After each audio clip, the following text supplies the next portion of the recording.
Beer కీసలు, కళ్ళు వర్కులు, కారపొట్లాలు, రంగురంగుల ఫ్యాన్సీ చీరలు పట్టుకొని మైలక్కలంతా బయలుదేరిండ్రు.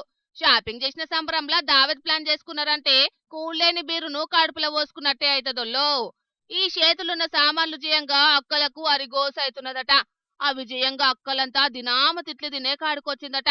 గీ అక్క అసలు ముచ్చటేందో చెప్తదట ఈనుండ్రో పారి. శాతం బాబా వార్డు మెంబర్కు రెండో వార్డుకు నిలబడ్డది. గెలవకపోతే ఆల పర్వారెడ్డి నిలబడ్డప్పుడు ఇష్టం వచ్చినట్టు మాటలు మాట్లాడి మీరు నెయ్యి తీసుకొని తాగినప్పుడు ఇవి తీసుకుంటే మిమ్మల్ని బొందలు పెట్టినప్పుడు మీ చీరలు కట్టుకుంటారని ఇష్టం వచ్చినట్టు మాటలు మాట్లాడింది. వీరు చీరే, స్ప్రైట్ బాటిల్, కళ్ళు సీసా, బూందీ పొట్లం ఇచ్చింది. దేనికోసం ఇచ్చింది? నన్ను గెలిపి ఇమ్మని ఇచ్చింది. మరి గ్రామ పంచాయతీ ఏం తీసుకొచ్చారు? ఇవన్నీ తీసుకొచ్చినాం. మాకు అవసరం లేదు, ఆమె మాటలు మేము పడలేమని వాపస్ ఇస్తాము, ఆమెకి ఇచ్చేస్తామని తీసుకొని వచ్చినాం. సెకండ్ వార్డు మొత్తం మంది తీసుకొని వచ్చినాం. తీసుకోలేదు ఆమె రాలేదు, ఇంకా తీసుకుంటా కావచ్చు, వచ్చినాక ఇచ్చేస్తాం. ఇన్న రానోళ్ళ ఎట్లున్నదో వీళ్ళ పరిశాను.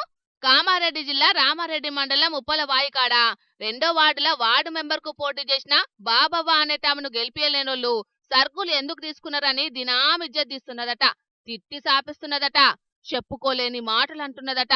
ముందుగాల ఓట్లల్లా నన్నే గెలిపియాలనని కడుపుల తలకాయ పెట్టి, చేతుల చీర పెట్టి, బీరు సీసా ముంగట పెట్టి, కళ్ళు పొట్లం ఇంటికి పంపి, మంచింగుకు కారపొట్లం కళ్ళు, బీరు దాగనోళ్లకు స్ప్రైట్ కీసలు చేతుల పెట్టి, రెండు చేతులతోని దండాలు పెట్టి ఓట్లడిగిందట.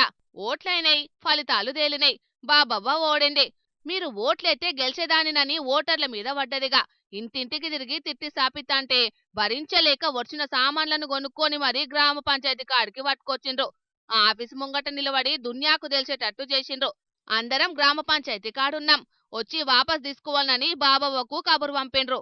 కచ్చీరు కాడ కూసున్నారు. నువ్వు బగ్గనే తిట్టినవట కదా అని బాబవ్వని అడిగితే ఈమెనేమో గిట్లంటున్నది. అంటే కోపంగాని భావి భారతాన్ని నిర్మించే విలువైన ఓటును చిల్లర పైసలకు, కోటర్ సీసలకు, అగ్వషీట్లకు అమ్ముకోవద్దని టీవీలల్లా పేపర్ల చెప్తే ఏమో అనుకున్నారు. ఇప్పుడు నిమ్మలమైందా? కోరి కయ్యం పెట్టుకున్నట్టే కదా ఇది. ఇచ్చినామనైనా ఈలేమన్నా ఇయ్యమని కొట్లాడిండ్రా? ఇత్తలేదని ఇంటికొచ్చి అడిగిండ్రా? పైసలున్నాయని అడ్డగోలుగా వంచుడెందుకు? ఓడిన మన్ని తిట్టి సాపించుడెందుకు? ఓట్ల సంఘం పెద్ద ఆఫీసర్లు చూస్తున్నారా? ఓట్లప్పుడు పైసలు ఏ తిరిగా వంచుతున్నారో. ఒక్క ఈయనే కాదు, అంతటా గిట్లనే ఉన్నది. ఇసొంటి మల్లో తాప జరగకుండా ఉండాలంటే పంచినోళ్ల మీద, తీసుకున్నోళ్ల మీద కేసులు రాయండ్రి. పంచినోళ్లు మల్లో తాప ఓట్లల్ల నిలబడకుండా చెయ్యండ్రి.